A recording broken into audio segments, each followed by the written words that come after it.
oui aux migrations régulières, non aux migrations irrégulières. Un visa, c'est un contrat de confiance. Nous sommes plus fermes, mais nous ne sommes pas fermés. 12 500 visas l'année dernière. Alors oui, il y a 50% de refus.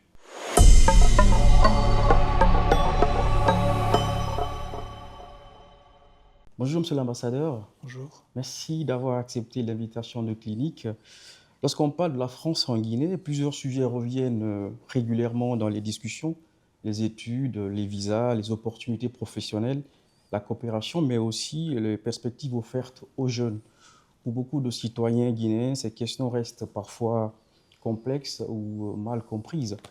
Aujourd'hui, nous allons essayer d'y répondre simplement afin de permettre à nos téléspectateurs de mieux comprendre les liens qui unissent la Guinée et la France, ainsi que les opportunités qui peuvent en découler. Merci de nous recevoir très spécialement dans votre bureau, ce qui est une première. Nous vous en remercions profondément. Et la première question, Monsieur l'ambassadeur, à quoi consiste le travail de l'ambassadeur au quotidien? Alors c'est un métier qui... D'abord je vous remercie de me donner cette opportunité. On aura dans le cours de la discussion l'occasion justement de défantasmer un petit peu l'image qu'une ambassade donne d'elle-même. Et donc le but de la communication, c'est aussi de faire changer le message en montrant au quotidien ce que l'on fait. Évidemment, il y a beaucoup d'aléas dans ce métier, mais je voudrais peut-être le résumer sur les 4 grandes fonctions du ministère français de l'Europe et des Affaires étrangères, pour que vos téléspectateurs comprennent les métiers qui sont les nôtres et ce que nous déclinons au quotidien dans une ambassade à l'étranger. D'abord, il y a la dimension politique, évidemment. Je suis le représentant du chef de l'État français, je suis nommé par décret présidentiel, et en ce titre, je le représente en tant que ministre extraordinaire et plénipotentiaire. Et donc cette dimension politique, elle se décline à la fois dans un dialogue étroit avec les autorités guinéennes, présidence, ministres, parlementaires, etc., mais aussi dans les autres acteurs qui font la relation politique, l'opposition, la société civile. Donc c'est un gros travail qu'on appelle celui de la chancellerie politique. Et puis il y a un travail, j'allais dire, multilatéral. La France est au Conseil, est membre permanent du Conseil de sécurité. Elle est un membre très actif de la communauté internationale dans les différentes instances, que ce soit les instances de l'ONU, les instances de l'Union européenne, les instances de Bretton Woods, FMI, Banque mondiale. Et donc on a aussi tout un travail multilatéral pour essayer de convaincre les autorités guinéennes de rejoindre nos positions ou que les autorités guinéennes nous demandent de les accompagner dans leur choix. Donc il y a ce travail multilatéral qui s'ajoute au travail bilatéral politique. Donc ça c'est le premier pilier. Le deuxième pilier, on y reviendra sans doute plus tard, c'est tout ce qui est consulaire. Et les métiers consulaires, ils ont une double entrée en quelque sorte. Les métiers qui sont dédiés aux populations guinéennes, donc ce sont les visas principalement, et puis ceux qui concernent les Français de l'étranger, les passeports, l'état civil, le vote. Voilà. Donc ça c'est un deuxième pilier. Troisième pilier, c'est celui, j'allais dire, de l'influence, non pas au sens britannique du terme, au sens de manipulation, mais au sens de rayonnement, mais la France n'est pas un soleil, donc elle essaie d'avoir une influence. Et donc là, c'est à la fois les métiers économiques, la diplomatie économique, les métiers culturels, les métiers des investissements solidaires et durables, qui sont le nouveau nom de l'aide publique au développement. Et donc tout ça, ce sont des métiers au quotidien. Donc c'est de l'inauguration, c'est de la formalisation de projets, c'est de la communication autour de ces projets. Voilà. Et le quatrième pilier, il est très important parce qu'il prend aussi une partie importante de mon temps, c'est tout ce qui est budget, ressources humaines, immobilier. Donc nous avons des instances de pilotage, du dialogue social, de la programmation d'effectifs, de la programmation immobilière, et puis évidemment tous les enjeux de sécurité de nos emprises et sécurité de notre communauté. Et justement, beaucoup confondent le consulat à l'ambassade. Quelle est la différence au quotidien du point de vue fonctionnel, mais aussi du point de vue prérogative entre votre fonction et celle du consul, par exemple? Alors hélas, en Guinée, je suis le consul. Il n'y a pas de D'accord. différence. Il y a dans les pays à fort réseau, comme au Sénégal, en Côte d'Ivoire, il y a un consul général dont c'est la prérogative. Ici, j'exerce la fonction consulaire, mais comme je ne suis pas compétent techniquement, je délègue ça à un chef de chancellerie et qui s'occupe des deux grandes fonctions consulaires que j'ai décrivais précédemment, qui sont les questions de visa et les questions pour nos ressortissants. Et ça nous amène à parler justement de votre parcours, puisqu'il y a beaucoup d'étudiants qui suivent ce podcast et qui veulent savoir quel est le parcours idéal pour être ambassadeur. Quel est votre parcours académique, mais aussi un parcours professionnel? D'abord, je veux le dire, hein, croyez en vos rêves. Mais l'autre aspect, c'est que je ne crois pas y avoir un parcours très typique, justement. Parce que moi, je n'ai pas fait la voie royale qui est Sciences Po, l'ENA, enfin ça s'appelle l'INSP aujourd'hui, qui est quand même le grand pourvoyeur de diplomates en France. Moi, j'ai un parcours atypique parce que j'ai commencé d'abord à être professeur, j'ai une agrégation d'histoire, j'ai un parcours de langue, j'ai appris la langue arabe au Caire, et donc j'ai commencé ma carrière plutôt dans les métiers culturels. À mon époque, les jeunes Français étaient obligés de faire leur service militaire, et on avait la possibilité de le faire dans l'armée ou dans ce qu'on appelait le service civil, c'est-à-dire à l'étranger dans nos ambassades. Et donc moi, j'ai été professeur de français et animateur culturel en Jordanie, à l'Institut français d'Amman, et ce qui m'a donné l'occasion de prolonger après, d'abord comme directeur de l'Institut français de Gaza, en Palestine, puis comme attaché culturel au Maroc. Et à ce moment-là, je me suis dit, bon bah, ma carrière c'est ça, donc mettons ma carrière avec mon statut. Et là, j'ai passé les concours du Quai d'Orsay que j'ai réussi. Puis après, j'ai fait une carrière à la fois dans les métiers de la gouvernance démocratique, tout ce qui est droits de l'homme, état de droit, renforcement des capacités en post-crise. Puis j'ai eu un parcours en chancellerie politique à Bagdad, comme conseiller presse et conseiller politique. J'ai travaillé à la DRH. Et puis ensuite, j'ai été adjoint de l'ambassadeur à Dakar. Et puis j'ai fait un autre métier que je n'ai pas décrit tout à l'heure, qui est la fonction territoriale de la diplomatie. J'ai été le conseiller diplomatique du préfet de la région Hauts-de-France. Il faut quand même avoir un background plutôt sciences sociales, mais ceux qui réussissent l'ENA, il y a des ambassadeurs qui sont polytechniciens et énarques, vous voyez, donc il n'y a pas de... Après, c'est un métier de polyvalence, mais on a chacun après notre filière positive. Et tout à l'heure, monsieur l'ambassadeur, vous parliez de la coopération. Aujourd'hui, quels sont les axes prioritaires sur lesquels la Guinée et la France entretiennent des relations et quelle est la place de la jeunesse, de l'intelligence artificielle, des startups? Quels sont les axes les plus prioritaires? D'abord, ces axes-là, ils sont, le président de la République française et son homologue de la République du Kenya ont accueilli il y a quelques semaines à Nairobi un sommet Afrique-France, Africa Forward, qui accueillait les chefs d'État, dont d'ailleurs le chef d'État de la République de Guinée, et pour faire les 10 ans du bilan de la politique du président Macron en Afrique. Et nos axes prioritaires s'inscrivent dans cette vision qui avait été édictée dès 2017 lors du discours à l'université de Ouagadougou. Et donc l'idée, c'est en effet de se dire que la France, par son histoire, surtout dans les pays francophones, avait peut-être un partenariat trop institutionnel, c'est-à-dire une relation d'État à État, et il fallait l'ouvrir à d'autres acteurs, et notamment à la jeunesse, puisqu'on sait que l'Afrique est le continent de la jeunesse, et la Guinée illustre ça merveilleusement bien. Donc on a essayé d'inventer des politiques qui défont ce stéréotype d'une trop grande proximité avec les institutions. On a continué, puisque le fait d'être diplomate, c'est évidemment de représenter son État. Donc on a une discussion d'État à État. Donc là, c'est une des priorités, c'est la discussion politique dont je parlais tout à l'heure, c'est la coopération sécuritaire. Voilà. Donc ça, il y a des aspects très importants. Mais on a aussi une grande volonté de travailler sur l'autonomisation des jeunesses. Et à travers ce concept-là, c'est de l'appui à l'entrepreneuriat étudiant, notamment les pôles vie dans les universités guinéennes. C'est de l'entrepreneuriat créatif autour du centre culturel franco-guinéen.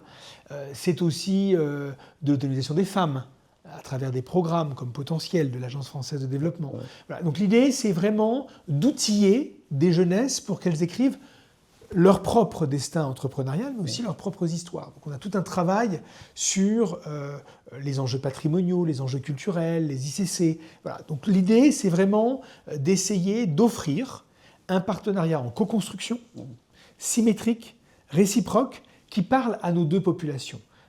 Évidemment aux populations guinéennes, qui sont en droit de connaître les termes du partenariat que nous avons avec leur pays, mais aussi au niveau des contribuables français, qui veulent savoir à quoi sert leur argent. Et donc cette co-construction, elle doit se faire aussi avec l'idée que 7 millions de Français ont une ascendance africaine. Yeah. Donc l'Afrique fait partie de la France. Et à travers notre langue en commun, à travers notre histoire partagée, parfois traumatique, dont il faut assumer les pages sombres, la France est aussi présente dans une partie de l'Afrique. Donc ce dialogue-là, il doit se perpétuer tout en renouvelant notre méthodologie, notre posture. C'est pour ça qu'on ne parle plus d'aide publique au développement. L'Afrique n'a besoin ni d'aide ni de développement. Elle a besoin d'un investissement solidaire et durable, co-construit, symétrique et réciproque. L'autre axe, monsieur l'ambassadeur, c'est la question sur l'étude en France. On sait que la France continue à être aujourd'hui un pôle d'attraction. Elle continue à être un pôle d'attraction, une destination privilégiée pour les étudiants africains. Comment vous expliquez que la France continue à attirer autant de jeunes, notamment des étudiants qui veulent aller étudier en France? D'abord, il faut se réjouir qu'il y ait de plus en plus d'étudiants. Yeah. Donc ça, c'est l'investissement des États africains dans leur jeunesse à travers des budgets très conséquents sur l'éducation. Yeah. Donc il y a plus de classes d'âge qui peuvent faire des études. Ensuite, comme je le disais tout à l'heure, nous avons une proximité linguistique, une proximité dans la manière de penser l'éducation qui fait qu'il peut sembler naturel à des étudiants de choisir la France dans un prolongement de leur propre système éducatif. Et puis la troisième raison, il ne faut pas se mentir, c'est aussi le prix. Jusqu'à présent, une grande partie des études en France était gratuite, et donc c'était un avantage comparatif très fort par rapport à d'autres destinations plus chères. Et justement, est-ce qu'il y a aujourd'hui des filières qui intéressent plus les universités? Parce qu'on sait que les universités sont compétitives, les postes de master ou de licence, même de doctorat, sont mises en concurrence. Quelles sont les filières prometteuses vers lesquelles devront aller les étudiants guinéens? On sait que l'année dernière, il y a 7500 étudiants qui ont déposé une demande via Études en France en Guinée, ce qui est énorme. Tout à fait. Mais justement, c'est un chiffre qui est trop important au regard de la capacité d'absorption de nos universités. Donc il faut être honnête et il ne faut pas se précipiter vers l'étude, vers Campus France. D'abord, on a une volonté de travailler avec les autorités guinéennes à la fois sur le départ, mais aussi sur le retour. Ouais. Hein, on part étudiant, on revient alumni. Donc il faut penser cet aller-retour. Cette mobilité croisée. Voilà, cette mobilité en tout cas qui permet la circulation dans des matières qui sont choisies. Moi, je vais vous donner un exemple très précis, puis j'élargirai la focale. Les autorités guinéennes, quand elles sont arrivées en 2021, ont créé les classes préparatoires aux grandes écoles à Dalaba. C'est la deuxième cohorte qui vient de passer les examens, notamment rassemblés de ce qu'on appelle MINPON, les écoles d'ingénieurs MINPON. Il y avait 27 jeunes qui ont passé le concours, 24 ont réussi les écrits et vont passer les oraux. 4 sont tellement bons qu'ils sont exemptés d'oraux. Ce qui est formidable. Ce qui est incroyable. Yeah. Donc oui, les STEAM, ce qu'on appelle sciences, technologies, informatique et mathématiques, sont la filière prioritaire pour nous. Yeah. Et je crois qu'il faut être honnête avec les étudiants, et je vous remercie de me permettre cette clarification. On va, à la rentrée prochaine, préciser les critères de sélection pour que ce soit plus clair pour ceux qui poussent la porte de Campus France. Pour ne pas mentir sur un investissement pour ces classes moyennes qui est conséquent. Un dossier, c'est à peu près 150 €. Donc il faut évidemment dire ce qu'on fait. Qu'est-ce qu'on va dire? On va dire d'abord qu'on va privilégier le post-licence. Donc ce qui est intéressant, c'est qu'aujourd'hui en Guinée, sur toutes les premières années, il y a un renforcement des licences, et c'est en Guinée qu'il faut commencer son cursus. Et la France ne peut pas accueillir... Je sais bien que le système guinéen fait que la note qu'on obtient au bac conditionne la filière. Voilà. Et donc parfois, on n'a pas eu une bonne note et on n'a pas envie de faire ce qu'on nous demande de faire. Bien sûr.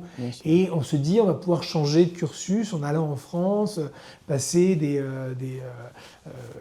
de l'anglais aux mathématiques. Là, je crois qu'il faut être honnête. La cohérence du parcours éducatif et universitaire doit être la priorité des étudiants. Donc on va se contenter, on va vraiment durcir cette condition-là, post-licence, donc master et doctorat, et sur les sciences plutôt dures, et avec une cohérence de filière pour éviter l'éparpillement et un taux d'échec en arrivant en France. Ouais. L'autre question, monsieur l'ambassadeur, c'est la lancinante question des visas. De plus en plus de Guinéens pensent que les conditions d'obtention des visas sont drastiques. Est-ce qu'on peut en savoir davantage sur qu'est-ce qui expliquerait ce taux de refus de visa? C'est une fake news que vous venez de dire. Parce qu'en 2 ans, nous avons augmenté de 43% l'obtention des visas pour les Guinéens. Super. 12 500 visas l'année dernière. Alors oui, il y a 50% de refus. Pourquoi ? Je vous la pose, cette question. Pourquoi ? Parce qu'il y a une fraude massive dans les dossiers qui nous arrivent. Fraude documentaire, parfois fraude à la dette hospitalière, fraude à l'état civil.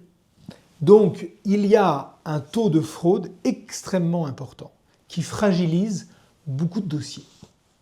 Et puis, la France est un pays souverain.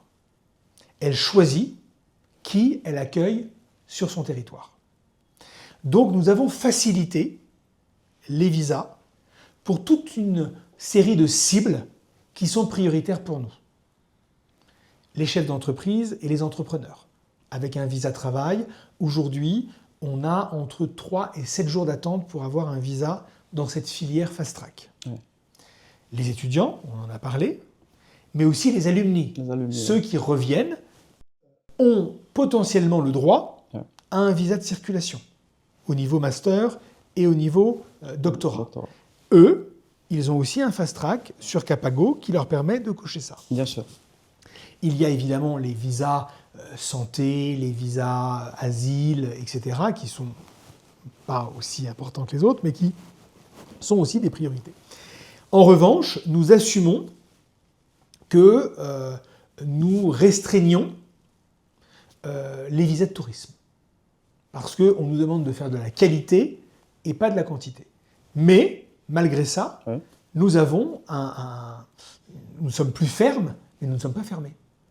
Et justement, là-dessus, sur ceux qui sont privilégiés, il y a des chercheurs parfois qui se plaignent d'avoir du mal à renouveler leur titre de voyage, leur visa. Ou même écoutez, je ne sais pas de qui vous parlez, parce que s'ils sont alumni, ils ont le droit. On a simplifié énormément. Vous savez, quand on est arrivé ici, avec le consul, on était à 6 mois d'attente, parfois. Aujourd'hui, on est à moins de 30 jours. Donc non, je ne sais pas. Évidemment, vous aurez toujours le cousin de la tante du grand frère qui vous dira « moi, c'était difficile pour moi », etc. On ne peut pas être parfait. Mais on a une petite équipe extrêmement dédiée sur une matière extrêmement ingrate, parce que travailler sur les visas, c'est repérer les faux, c'est faire tout un tas de choses, c'est très compliqué et extrêmement dédié.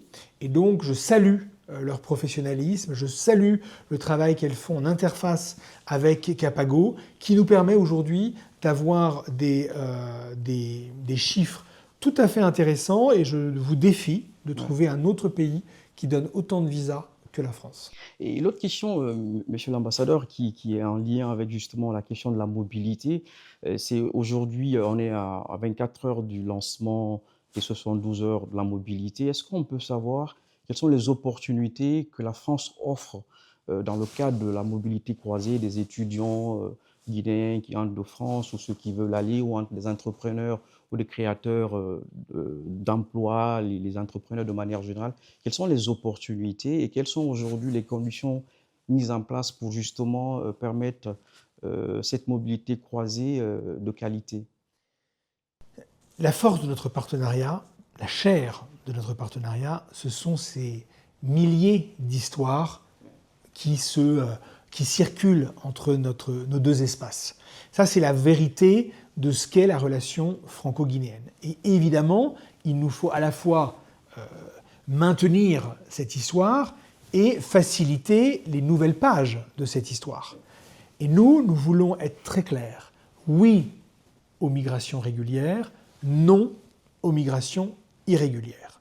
Je note d'ailleurs l'engagement très fort des autorités guinéennes pour faire revenir notamment de pays africains comme la Tunisie, la Libye, l'Algérie, des centaines de Guinéens qui sont piégés sur les routes de l'exil, qui est une épreuve pour elles. Hein, je ne le minimise pas.